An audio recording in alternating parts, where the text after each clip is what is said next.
Hi hello friend, आप सभी कैसे हैं। मैं उम्मीद करती हूँ कि आप सभी अच्छे से होंगे। आज हम वीडियो में डिस्कस करेंगे कि एम्ब्रॉय की ग्रेडिंग कैसे होती है। आज हम आपसे एम्ब्रॉय की ग्रेडिंग के बारे में डिस्कस करेंगे।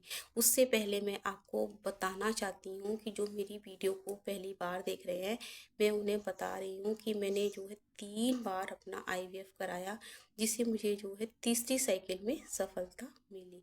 अब मैं आपको बताऊंगी कि एम्ब्रॉय की ग्रेडिंग कैसे होती है, यानी कि भ्रूण की क्वालिटी कैसे चेक करते हैं। जब आप डॉक्टर्स के पास जाते हो एम्ब्रॉय ट्रांसफ़र वाले दिन, तो आपको डॉक्टर्स बताते हैं कि आपका जो एम्ब्रॉय है हमने जो है ए ग्रेड का ट्रांसफ़र किया है। तो अब आपको बताऊंगी कि ये क्या होता है, A grade, B grade, C grade. तो हम आपसे एम्ब्रॉय की ग्रेडिंग के बारे में ही बताएंगे। उससे पहले मैं आपको बताऊंगी कि एम्ब्रॉय कैसे बनता है। जब आप एम्ब्रॉय कैसे बनता है ये जानोगे, तभी आपको ग्रेडिंग के बारे में पता चलेगा। तो पहले मैं आपको बताऊंगी कि एम्ब्रॉय जो है 2 तरीके से ट्रांसफ़र किया जाता है, डे 3 का और डे 5 का। और डे 5 का जो एम्ब्रॉय होता है उसे हम ब्लास्टोसिस कहते हैं।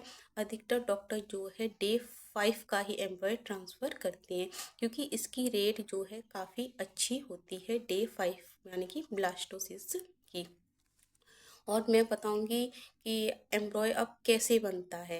एम्ब्रॉय बनने के लिए जो है सबसे पहले जो है महिला महिला को जो है 10 से 12 दिन हार्मोनल इंजेक्शन देते हैं। ये हार्मोनल इंजेक्शन इसलिए देते हैं ताकि ओवरी में अधिक से अधिक मात्रा में अंडे बन सके, यानी कि 10-12 अंडे अंडे बन सके, क्योंकि आईवीएफ करने के लिए हमें 10 से 12 अंडे की आवश्यकता पड़ती है। तो इसमें 10 से 12 दिन इंजेक्शन दिए जाते हैं और बीच बीच में आपका टीवीएस किया जाता है। टीवीएस यानी कि ट्रांस वजानल सोनोग्राफी। इस यानी ट्रांस वजानल सोनोग्राफी की जाती है। ये इसलिए की जाती है, इसे देखा जाता है कि आपके अंडे की ग्रोथ कैसे हो रही है। जब आपकी अंडा जो है 18 mm से 20 mm तक हो जाता है, तो आपको एक ट्रिकल इंजेक्शन दिया जाता है। ट्रिकल इंजेक्शन देने के बाद 34 से 36 घंटे के बीच में आपका अंडा पिकअप किया जाता है। और जिस दिन आपका अंडा पिकअप होता है उसी दिन आपके हस्बैंड का स्पर्म लिया जाता है और वहाँ और लैब में भेज दिया जाता है। जिस दिन आपका एग और हस्बैंड का स्पर्म मिलाकर फर्टिलाइजेशन करते हैं, तो उस दिन को हम 0 डे कहते हैं, यानी कि उस दिन को हम कोई भी दिन काउंट नहीं करते। फिर हम उससे अगले दिन जाते हैं और देखते हैं कि सेल्स जो है डिवाइड हो रही है कि नहीं हो रही है, यानी कि बेबी का फर्टिलाइजेशन हुआ है कि नहीं है। और बेबी का फर्टिलाइजेशन हो जाता है उसे हम फर्स्ट डे काउंट करते हैं।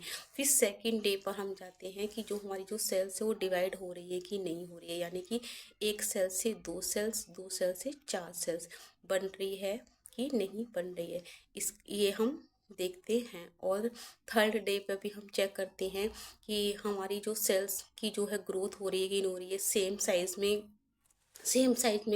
ग्रोथ, सेम साइज की सेल्स बन रही है कि नहीं बन रही है। हम जो है डे 3 पर हम देखते हैं। डे 3 के जो जो एम्ब्रॉय होते हैं हम उसे क्लीवेज स्टेज कहते हैं, यानी कि डे 3 पर 6 से 8 सेल्स हो जाती हैं। अगर आपकी 6 से 8 सेल्स हो जाती हैं डे 3 पर, तो यह गुड एम्ब्रॉय होता है। तो फिर डे 3 पर ही हम एम्ब्रॉय की जो है ग्रेडिंग शुरू कर देते हैं। हम देखते हैं कि कौन सा एम्ब्रॉय जो पुअर क्वालिटी का बना है और कौन सा गुड क्वालिटी का बना है। ये पता करने के लिए हम एम्ब्रॉय की ग्रेडिंग शुरू कर देते हैं।